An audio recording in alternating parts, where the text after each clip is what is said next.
'n groep Afrikaners, bestaande uit regslui, akademici, kerklui en joernaliste, skryf onlangs in 'n oop brief dat dit oneerlik en skadelik is om wit lyding uit te sonder bo die lyding van ander. Hulle stel dit ook duidelik, hulle verwerp die narratief dat Afrikaners die slagoffers is van rassistiese vervolging in post-apartheid Suid-Afrika. Professor Piet Kroukamp en Dr. Lindy Koorts het albei hierdie brief onderteken en hulle sluit by my aan. Die voorsitter van die Solidariteitbeweging, Flip Buys, en die ontleder, Frederik van Dijk, gaan saamgestels. Piet, waarom het julle hierdie brief geskryf? Kyk, ons is 'n groep van 40 mense en nie elkeen het noodwendig dieselfde klem geplaas by dieselfde plek nie. Vir my was die klem daarop gewees dat Donald Trump het sy beleid sy immigrasiebeleid verander, slegs blank is, net wit is, word nog toegelaat in Amerika. En op die rug daarvan het hy wit Afrikaners geïdentifiseer as die mees aangewese groep om in te voer Amerika toe, om sy probleme aan te spreek met die demografie in Amerika. Ek het gedink dis 'n vorm van misbruik van Afrikaners. Ons het ons probleme hier. Ons sit met 'n ANC wat volledig korrup is en die staat op sy knieë getrek het. Ons het ons eie moeilikheid hier. Die laaste ding wat ons nodig het, is om binne Amerikaanse raspolitiek ingetrek te word op 'n manier wat die indruk skep dat eers tot 30 jaar gelede was ons deel van 'n rasprojek geweest. En nou is ons die Amerikaners se rasprojek. Ek dink die Afrikaners in Suid-Afrika, ons kan dit nie regtig bekostig. Ons moet ons saak op 'n ander manier, meer intelligent en meer gesofistikeerd veg. Lindy, waarom was dit vir jou belangrik om hierdie brief te onderteken? Nou, vir my het dit ook regtig oor die FSA se konteks gegaan. Want wat my betref, ons word eintlik net 'n pion of deel van 'n groter magspel. As jy nou 'n Amerikaner gaan vasstrap en vra, werklik ken hulle ons verhaal, ken hulle Afrikaner geskiedenis? Nee. Ons word gebruik om wit bevolkings elders in die wêreld bang te praat. En wat my betref maak dit ons situasie in Suid-Afrika meer kwesbaar, want ons word so maklik afgemaak as wit, gemaklik, bevoorreg, rassisties, en ons het nie inspraak tot ons groter geheel nie. En die oomblik wat ons op hierdie manier weer uitgesonder word en dan so daarop reageer, dan is dit net nog 'n rede om ons eenkant toe te stoot en te maak asof ons, ek wil sê, simbole is en nie mense is nie. Flip, jy het 'n rapport geskryf dat julle as 'n beweging nooit die saak gemaak het dat julle namens alle Afrikaners praat nie. Ja, presies. Ons het nog nooit gesê dat ons namens almal praat nie, maar ons glo as jy vir eienaarsreg byvoorbeeld praat of teen onteiening met 0 vergoeding, dan is dit ten bate en ten behoewe van almal.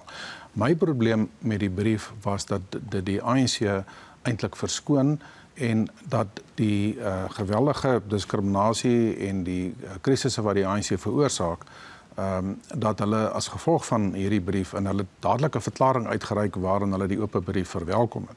So die punt wat ek wil maak is nie dat dit hierso ons almal in 'n lewensgevaar is nie. So ons het daardie feite vir die Amerikaners gestel. Jy het nie gesê daar's 'n volksmoord in Suid-Afrika.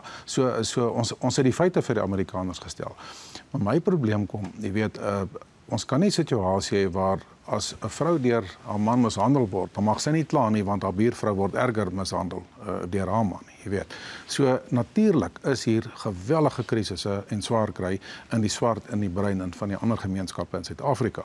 Maar dit is so dat daar 'n geweldige klomp rassewette is. Dit is so dat daar weet wat ek maar beskou as dat wit mense in Suid-Afrika deur die ANC as tweede klas burgers behandel word. Ons is wel eerste klas belastingbetalers, maar ons word weer op 'n derde klas manier regeer. So ons het goed om oor te kla.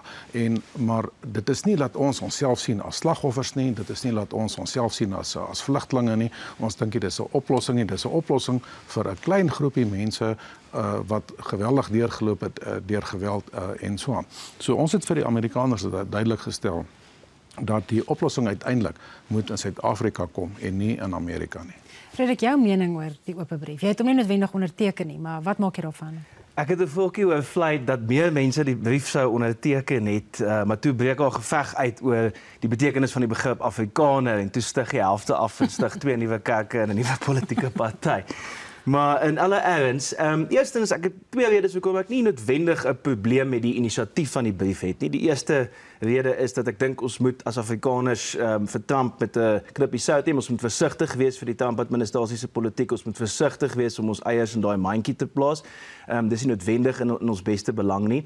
En ook dit stel weer eens op die internasionale en selfs die natuurlik die nasionale rekord dit tentoon dat Afrikaners politiek uiteenlopend is. En dit het ons al baie gesien op die openbare rekord. Mense soos Teens Elof en Jan Bosman het die laaste week baie benadruk dat Afrikaners mag en moet politiek uiteenlopend wees. Maar daar's een punt van kritiek, eintlik twee, maar wat ek vir een vir nou so lank net vinnig opsom. En dit is meer oor die vormingsproses, dink ek, wat agter die brief sit en hoe dit vorm aangeneem het. En ek is bekommerd oor die insluitendheid van daai proses om daai brief te vorm. En as 'n voorbeeld, hierso het ek nou 'n oop brief. Dit is nou op die Daily Maverick van November 2023 en dit is getiteld South African Jews calling for ceasefire in Gaza.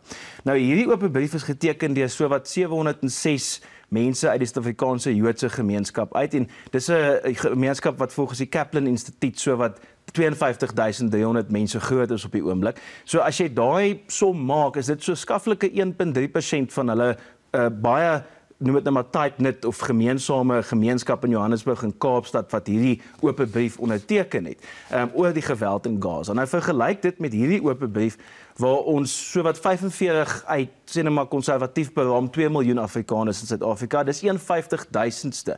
Nou daarmee sê ek nie dit is nie geldig of hoe ook al nie. Wat ek daarmee sê is sou dit nie miskien beter wees as ons die werkersklas Afrikaner, die Afrikaner in die gedeindustrialiseerde Vaal-driehoek, die Afrikaner in die suburbs hier in Johannesburg wat ontneem is, as ons miskien hulle ook in die vormingsproses van die brief betrek het nie. Piet, jou reaksie daarop? Ja, ons daaroor gepraat het van hoeveel mense moet betrokke wees. Vir ons was dit belangrik dat die punt gemaak word en dat die punt in die openbaar kom en dat dit 'n bespreking uitlok, verstaan jy? As jy wil wys hoe swaarwigtig ons en hoeveel mense ondersteun ons saak, dis heeltemal 'n ander argument wat jy dan maak, maar dit was nie ons punt nie. En die punt het wel in die flip het ons baie gehelp. Regtig, toe hy kwaad word, toe vlieg hierdie ding van die tafels af. So ons wou 'n punt maak en ons wou 'n bespreking hê en ons wil hê dis 'n belangrike punt om te maak. Ek net een ding as ek vir Flip kan sê is julle sê daar's nie volksmoord in Suid-Afrika nie, maar in al die dokumente wat julle voorlê in Amerika en Donald Trump het in die Bidhuis gesê daar's 'n volksmoord in Suid-Afrika en hy het vervalste inligting gebruik om te wys die intensiteit van hierdie ding. Wat my bietjie plaas van Jaco Kleinhans en by implikasie solidariteit is, in daai dokumente wat julle gee vir Donald Trump, julle sê nie daar's nie 'n volksmoord nie. Julle verduidelik die slagofferskap van Afrikaners. Jy sê ons is nie slagoffers, maar die manier hoe julle dit verduidelik, die wetgewing en die diskriminasie, skep die indruk van 'n slagofferskap, nee. En as julle partykeer as jy iets nie sê nie, is dit partykeer so goed dit is gesê op 'n ander manier. As julle moet vir die Trump-administrasie sê die integriteit van hierdie argument, van dit wat ons sê, hang baie daarvan af dat ons reg verstaan word.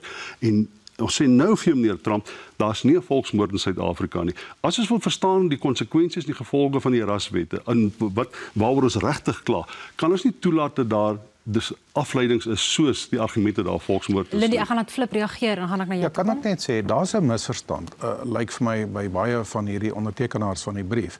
En dit is dat die hoofargument van meneer Trump gaan oor die kwessie van volksmoord. Die werklikheid is dat daar by die Amerikaners sedert 2010 onder albei partye, natuurlik meer onder die Republikeine, maar dat daar stadig ek kan amper sê 'n woede opgebou teen die ANC. Dit het begin toe ons by BRICS aangesluit het. Dit het verder gaan met ons internasionale beleid dat ons sê net maar op die herdenking van die Oekraïense oorlog dan 'n militêre oefening saam met China en Rusland gehou het, die bande met Iran, die kwessie van onteiening sonder vergoeding en dan natuurlik ook hierdie rassewette. So dit is 'n hele pakkie en daarom het ons vir die Amerikaners probeer die feite stel. En ons het gehoor kamptig versprei ons misinformasie. Ons is self aangekla vir hoogverraad. Tot dusver kon niemand nog 'n greintjie bewys gee dat ons dan een of ander misinformasie. Omtrent 6 mediahuise moes al om verskoning vra. Ons vat nou die minister en die presidentsie hof toe, jy weet, verlaster. Ons wil graag weet nou wat het ons gesê wat nie die waarheid was nie. So ons het 'n wye verskeidenheid sake aangespreek. Ons het vir die Amerikaners die feite gegee. Dit is so dat die plaasboere omtrent 3-4 keer onveiliger is as wat 'n polisieman in Suid-Afrika is. Maar ons het ook vir hulle vertel dat die geweld in Suid-Afrika, die geweldsmisdaad, is 'n baie groot probleem in die land self. Lindy, ek wil tog ook vra, waarom was dit vir julle belangrik om te verwys na AfriForum en die Solidariteit-beweging om te sê dat hierdie organisasies nie namens alle Afrikaners praat nie? Wie dink hulle doen? Vir die eenvoudige rede dat, en dit sal ek vir Solidariteit en die Solidariteitsbeweging gee, dit is die georganiseerde komponent van die Afrikanergemeenskap. Die volle Afrikanergemeenskap is nie georganiseerd nie. So wanneer julle sê julle praat namens julle lede, ten volle, maar daar is baie wat nie lede is nie, wat nie deur middel van georganiseerde, kan men sê, burgerregte organisasies praat nie. Daar's verskillende redes daarvoor. Ek dink baie Afrikaners het nie die beste herinneringe aan van die instansies wat voor 1994 daar was nie. Daar's baie ander wat uiting gee in, kom men sê, deur kerklike organisasies wat nie noodwendig in die politiek betrokke is nie, of deur die mediahuise, of baie dikwels deel is van veel rassige burgerlike organisasies. So daar's 'n georganiseerde Afrikanerdom, as mense dit wil so noem, en dan is daar 'n ongeorganiseerde Afrikanerdom. En die wat nie georganiseerd is nie, stem nie net noodwendig in alle tye met die Solidariteitsbeweging saam nie. En dit raak 'n gekibbel oor syfers baie dikwels, want die syfers wissel. Hoeveel lede is daar werklik? Sluit ons die gesinne in, ja of nee? Want ons spring baie vinnig op die webwerf, is dit tans 570.000. Maar mens kan nie sien of daar lede gedupliseer word nie. Word AfriForum en die vakbond se lede byvoorbeeld saamgetel? Of is dit soveel individue? Wag net, Flip, laat ek net klaar maak. Ja. Dan kan jy vir my antwoord daarop asseblief. Maar dan byvoorbeeld, van die afgelope naweek het Dirk Herman gesê daar's bykans 700.000 lede. En dan word die gesinne bygevoeg, dan sit meer as 2 miljoen mense wat by die Afrikanerverklaring het julle gesê, julle verteenwoordig nagenoeg 2 miljoen mense.